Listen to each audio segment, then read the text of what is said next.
Salam la famille, heureux de vous retrouver pour parler football après cette victoire du Barça contre Rayo Vallecano, 1-0, un but de Lewandowski sur un penalty qui a été provoqué par Inigo Martinez à cause de Pathé 6 qui a été assez pathétique aujourd'hui quand même, Pathé 6. Déjà qu'il n'était pas trop dans son match, on a vu des sorties de balles qu'il ratait très facilement, c'était pas le seul d'ailleurs. Et ce penalty-là, vraiment, où ça jouait même pas sur Inigo Martinez, on a vu son plaquage digne d'un combat de MMA très sérieusement et voilà, il a créé un penalty alors que Inigo Martinez, la balle ne venait même pas vers lui. Donc Lewandowski, 20e but en Liga actuellement. Lewandowski, son record, je pense, c'est de 23 buts.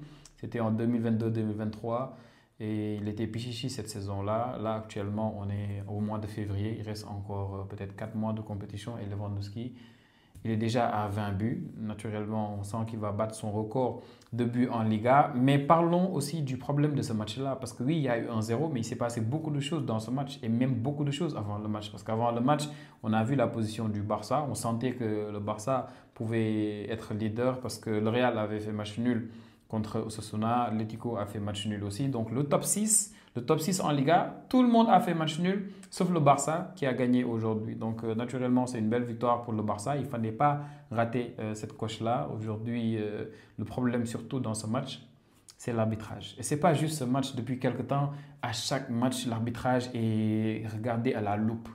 Et très sérieusement, aujourd'hui, beaucoup de choses se sont passées dans ce match.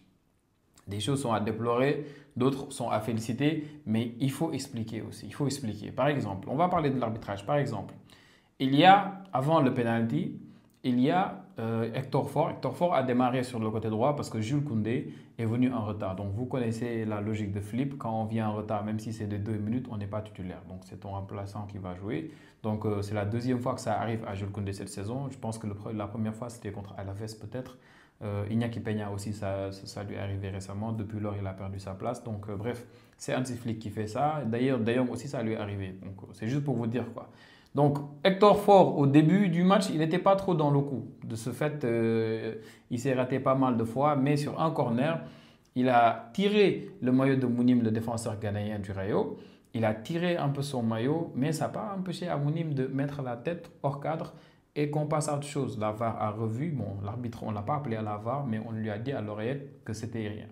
Ils sont passés à autre chose. Quelques minutes après, on l'a vu, Pathé 6, plaquage digne d'un combat de MMA sur Inigo Martinez, alors que la balle ne venait même pas vers lui.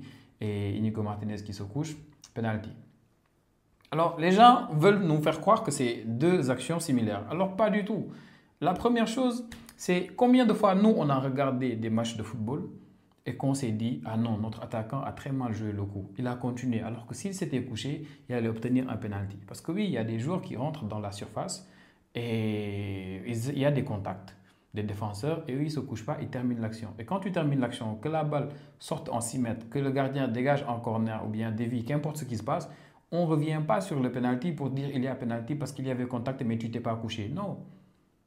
Donc, on ne peut pas dire aujourd'hui qu'il y avait pénalty sur cette action-là, parce que oui, on a vu que Hector Ford, il a tiré sur le maillot de Mounim, et voilà, Mounim, même s'il met la tête, peut-être que s'il n'avait pas tiré, Mounim allait mettre une meilleure tête. Non, non, non. Mounim, non seulement sa tête, elle est hors cadre, la position de Mounim, on l'a vu, et autre chose, Mounim ne se couche pas. On lui tire son maillot, mais il ne se couche pas. Il est tranquille, il continue l'action. Donc, on peut comprendre que l'arbitre ne revienne pas sur ça.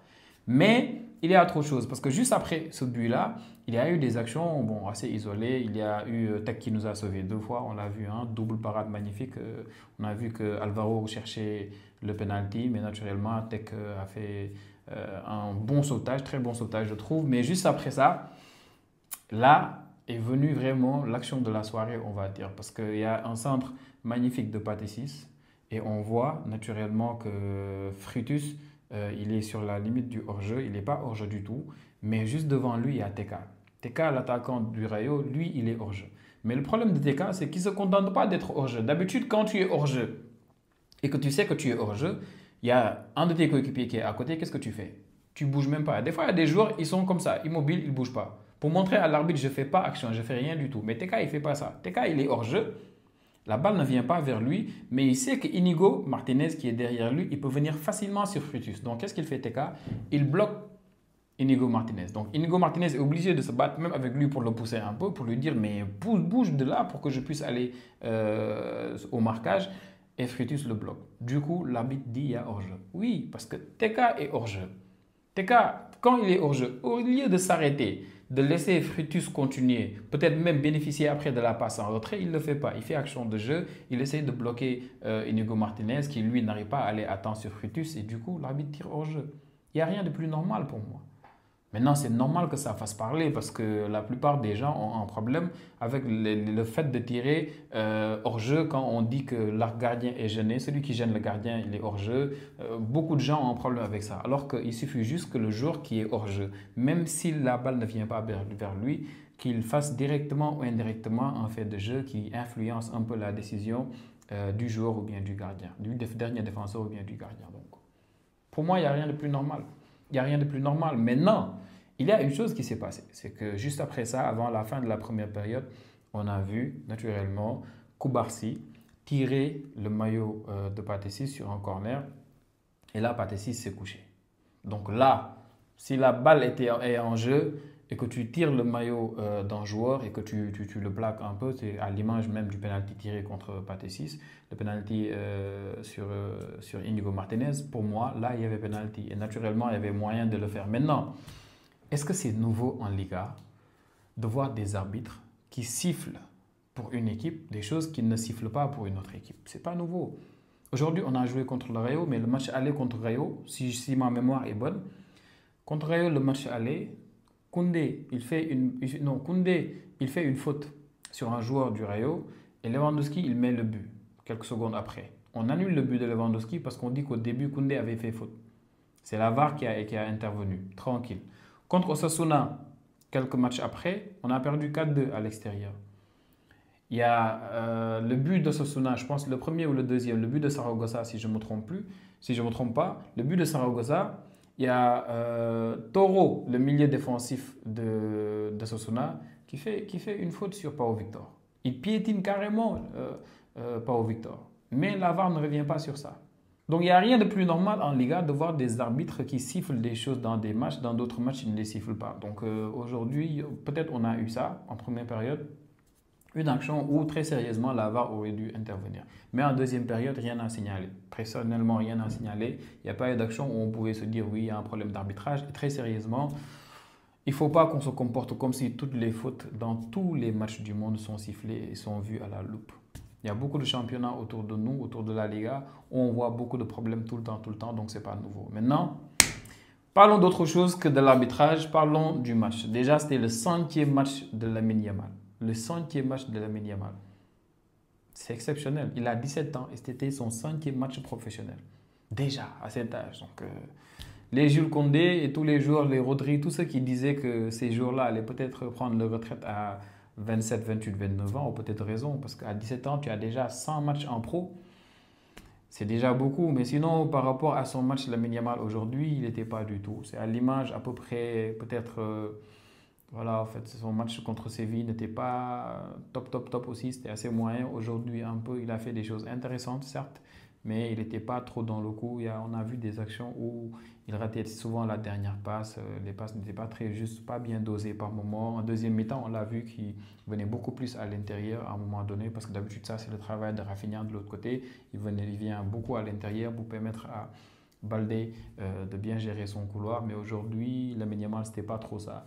Donc, à part Lamine Yamal aujourd'hui, celui qui n'était pas trop dans le bain aujourd'hui, c'est Gavi. Et Gavi, j'aimerais qu'on s'arrête un peu sur Gavi pour parler du cas Gavi. Contre Benfica, on commence avec Gavi. On est mené 3-1, pas forcément de sa faute, mais quand il sort, on commence à être très bien dans le match parce que Firmin vient.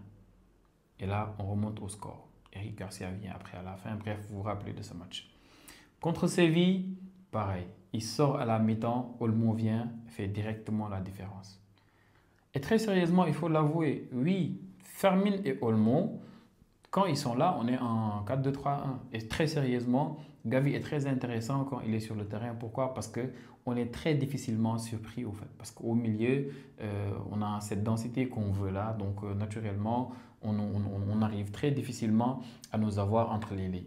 Mais offensivement, c'est très compliqué. Offensivement, c'est très compliqué pour Gavi. Il se perd limite entre les lignes tout le temps. J'en avais parlé contre Benfica. Bon, j'avais fait un tweet sur ça. Je n'ai pas fait de vidéo. J'avais fait un tweet pour dire Gavi, il était perdu entre les lignes de la défense de Benfica. Et c'est répétitif, en fait. Benfica, Séville. Aujourd'hui, Rayo Vallecano, c'est pareil. Gavi, offensivement, c'est pas trop intéressant. Il peut te permettre d'avoir un peu plus de contrôle. C'est ce qui fait d'ailleurs que aujourd'hui, Flick, il préfère avoir un Frenkie de Jong qu'un Casado. Parce qu'il se dit avec Frenkie de Jong, tu as plus de contrôle, tu as plus de maîtrise, tu sors la balle plus facilement. Pourquoi? Parce que tu as Casado et Pedri à la base. Casado, il est bon ballon au pied. Il est très bon. Mais il est surtout bon pour la récupération, pour l'activité et tout le tralala. Donc, Pedri va être le génie créateur par moment. Mais les adversaires le comprennent. Du coup, qu'est-ce qu'ils font? Il faut tout maintenant pour bloquer Pedri, lui donner beaucoup moins d'espace. Et Pedri, quand il a des problèmes pour faire monter le ballon, qu'est-ce qu'il fait? Il redonne à Casado. Et Casado, malheureusement, il n'a pas la vision, il n'a pas la patte. Donc, c'est ce qui fait qu'on a souvent des problèmes. C'est pour ça que Flick, récemment, il préfère mettre Frenkie de Jong. Parce que Frenkie de Jong, il est plus à l'aise avec le ballon. Aujourd'hui, on l'a vu, il peut arriver à porter la balle, briser la première ligne et après créer une passe qui va créer le danger.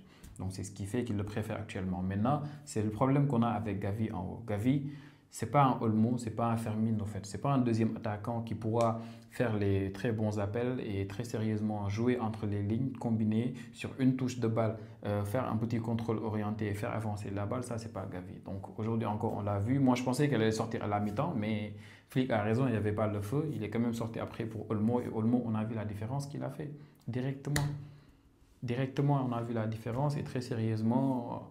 On espère vraiment qu'Olmo va se rétablir complètement parce qu'on voit que Flick est en train d'essayer de bien le gérer pour qu'il ne replonge pas.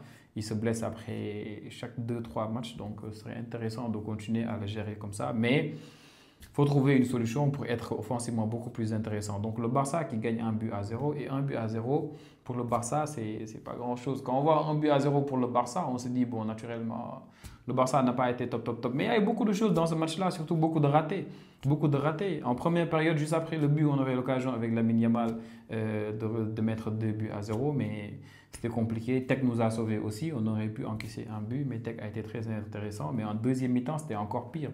Beaucoup d'actions où le Barça pouvait mettre le deuxième but, la balle du break, mais rien. On a vu Rafinha qui était très intéressant, mais surtout Baldé aujourd'hui. Il a fait un match exceptionnel, Baldé. Vraiment rien à dire. Hector Fort, c'était assez moyen. Pour moi, c'était assez moyen, Hector, aujourd'hui, même si en deuxième mi-temps, je pense la seule action offensive intéressante d'Hector Fort, c'est cette action où on le voit faire l'appel intéressante et après qui dévie cette balle en talonnade pour Lamine Yamal qui malheureusement s'est raté. Lamine Yamal aujourd'hui qui n'était pas forcément dans son match, il a été assez moyen. Donc sinon, beaucoup de fois on s'est raté, beaucoup de fois on aurait pu mettre la balle du break et on a failli se faire surprendre. Même à la 90e, on l'a vu, hein, cette action de Frutus, hein, le même celui qui avait mis le but qu'on a refusé. Donc Frutus de la tête qui a fallu nous surprendre. Moi, j'avais plus peur de Easy aujourd'hui. Easy c'est le joueur dont j'avais le plus peur. C'est le gars chauve là, on dirait limite Iniesta. Très grand joueur, très grand 10 d'ailleurs. Aujourd'hui, on a vu en deuxième mi-temps, ils ont essayé de nous piéger un peu sur la ligne du hors-jeu. Il était très éloigné, il était limite près de Tech.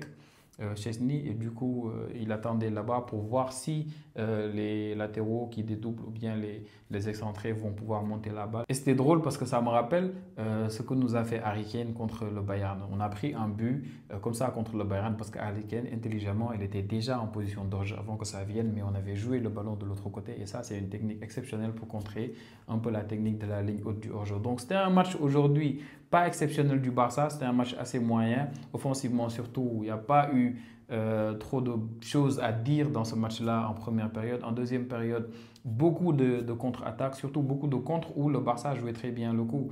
On a vu Rafinha se rater limite à 2 reprises dans la surface, mais surtout Olmo qui a changé ce match-là offensivement. Après, on a vu que des joueurs ont été reposés. Hein. On a vu De Jong est sorti, on a vu que Lewandowski est sorti. Lewandowski, il est sorti énervé. Moi, je ne sais pas pourquoi. Il aurait aimé mettre beaucoup plus de buts. Il n'a pas eu trop d'occasions pour en mettre. On aurait aimé mieux jouer. Même nous, on espère qu'il joue mieux. Très sérieusement, on l'espère. Mais c'est bien. C'est bien. Il ne fait pas un match terrible aujourd'hui. Dernièrement, il fait des matchs qui sont pires que son match d'aujourd'hui. Je l'ai trouvé très intéressant. Aujourd'hui, au moins, il ne ratait pas beaucoup de passes, beaucoup de contrôles. Il ne décrochait pas pour souvent nous fatiguer. Aujourd'hui, au moins, il jouait très bien les coups. Mais qu'il s'énerve comme ça parce qu'il sort, je me demande bien pourquoi. Parce que récemment, Ferran Torres, à chaque fois qu'il joue à la place de Lewandowski, on met un gros score. On met un gros score. Et donc, il a des questions à se poser, Lewandowski. Peut-être qu'il est temps de répondre à l'appel de l'Arabie Saoudite. Il est temps. Bref, Barça leader. Moi, personnellement, je ne pensais pas qu'on allait redevenir leader très rapidement. Moi, je pensais qu'avec l'avance qu'avait le Real, c'était fini. Surtout Atlético qui était aussi sur une bonne période.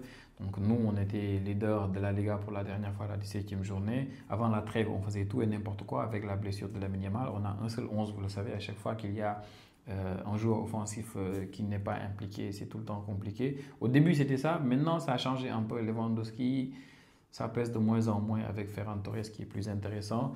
Mais après, on a vu en Supercoupe, après le retour de trêve, on a vu en Supercoupe d'Espagne comment on a bien géré. Et depuis lors, on enchaîne. Le Real a beaucoup de problèmes contrairement à nous. Le Real, ses 3 derniers matchs à Liga, c'est une défaite et 2 matchs nuls. Donc ça nous a permis, avec le match nul de l'Atlético le week-end aussi, de revenir à hauteur du Real, donc 51 points, mais surtout de devancer l'Atlético de Madrid, qui est pour moi une plus grosse menace peut-être actuellement. Donc aujourd'hui, Fermín López avait été suspendu à cause de son carton rouge qu'il avait pris.